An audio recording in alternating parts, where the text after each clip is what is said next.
Spartanburg and Cherokee County Rolling Thunder that there was $85,000 worth of cash that was not seized. So I want you to understand that just because we catch somebody that has large quantities of money, everything checked out. So I'm not going to get into the details on how and why it checked out, but I'm going to leave that up to the professionals that go out there and work when, beating the wolf away from our door when we're off doing what we have to do. But just because we make a seizure or a stop, rather, doesn't mean there's a seizure and an arrest, and we don't take everybody's money. Like I've heard some people say that before, so I don't want you to be ridiculous about it. So I'm proud of the professionalism that all of our team does every day. So with that, we'll try to open this up to questions, and we have a stat sheet. I don't want to talk about the stat sheet. I'll let y'all provide what you want to do. We're going to give you a copy of that. But it was a really great week. No officers got hurt, and no citizens that I know of got hurt, so that's even better. So I'll take questions, and the sheriff and I will try to answer them.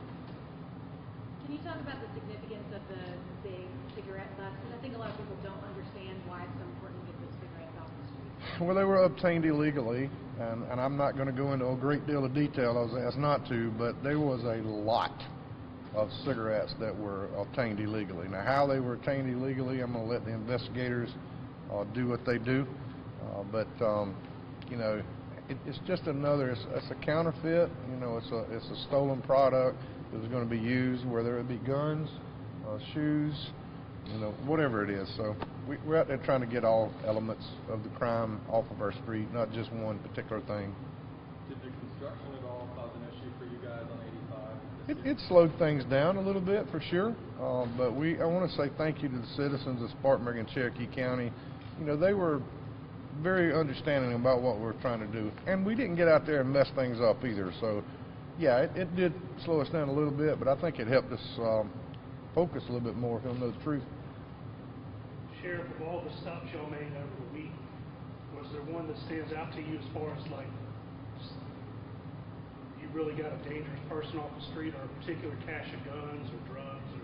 Yeah, the one that we stopped in Cherokee County. I mean, like you said, we got 5 kilos of meth and lots of money and several guns. I mean, we got several guns that were going to be used in a crime or sold to somebody to be used in a crime. We got lots of guns this year, and I think when we get one gun off the street, that's a great success. So if you want to speak further about it, I think my opinion, just based off the observations this week, especially for us out of Cherokee County, the stop originated in Spartanburg.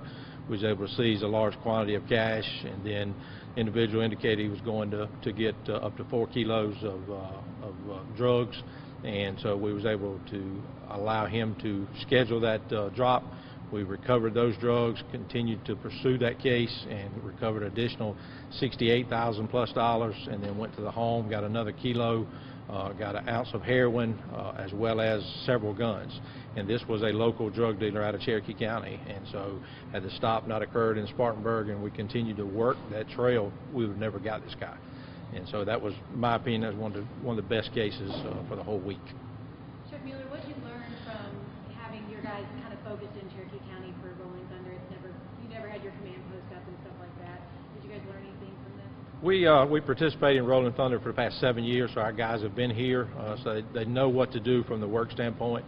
But we got a great team of officers who work with Spartanburg to basically replicate what they've done for many years now. And so we had a command post over there. The officers split both counties working that came from the other agencies. And so everything went very well. We'll obviously do a briefing next week. But overall, we didn't have any glitches. Had some problems with the radios the first day, but that problem was resolved very quickly. It was a tower issue. It was not a individual human issue. But I think it went very well. Very proud of our officers and how they came along Spartanburg beside them and replicated what they've done for many years. And so it was a very successful operation. Our support staff was all over this radio thing before they ever called us. So I wanted to brag on our support staff in a big way, because there's so much done behind the scenes to get all this ready and to keep this moving. So they did a great job.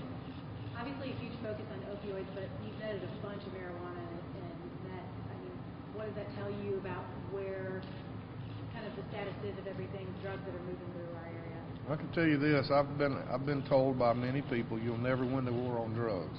That might be the case, but it doesn't have any indication on what kind of fight we're going to take to you about it. We're not going to quit. And I know that they got to be lucky all the time. We only got to get lucky once. So we're going to try because our kids are that important to us. Our future is our children, and we're going to continue to pound on that no matter what. How does this year's operation compare in numbers or quantity of these seized to past years? You know, I'd have to go back and look at the stats, but I'm very satisfied that we got, like I said earlier, if we get one gun off the street, we got 9 felons off of our streets that we were able to put behind bars and see if we can get them to justice again. So, but yeah, I think it was a big success. I'm going to be honest with you. I wanted to say that about the $85,000 deal that we turned loose is because there are people out there that think all we do is stop cars, take their money. That's just not the way it is. You know, so these people got to go on down the highway because they didn't have any indications, they didn't have any proof that they did anything wrong, and we're going to do it right. That's just the way we're going to do it. So it's a big deal. Talk about what that money can be used for and how good it is for your department, the money that you have from it. Well, I know that it helps alleviate the budget for sure. So Obviously, it helps with the cost of the operation, and then after that, the other agencies will have an opportunity to get a portion of it. Equipment, cars, guns, anything that helps us continue the efforts to fight the drug problems coming through our communities. And I just want to say, as you look back at this, each one of these guns could represent a mother or a father losing a child.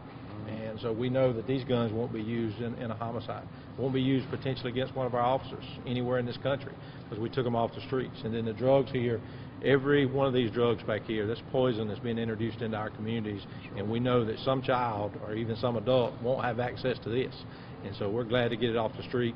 We're helping somebody, and we may never know who that person is, but there's some families that they won't see their child have this poison because it's off the streets. Did y'all happen to come across any type of human trafficking or anything of that nature? we didn't get anything this year to speak of like we did a few years ago. We're always looking for that, you know, because that's terrible. Yeah, but we didn't have any success with that this year. Buses were a big trend last year. Were they again? We stopped a couple. With stuff like cigarettes and firearms, is that a federal thing where you would work with the federal agencies? Yes. How do you refer them to? Yes, and they're incredibly awesome to work with. They're local federal guys and state guys. They're just, man, we set the example for what the rest of the country should be doing. So, hey, listen, thank you all for being here. If Sheriff Mueller has anything, please go ahead. But we want to let y'all get your footage and pass out these things, and we want to say thank you again to the support staff and the people that support our teams. There's a lot of people out here that support what we're doing, and we're not going to quit for you. We're going to keep on and on and on because you guys are worth it. So thank you again. Thank you.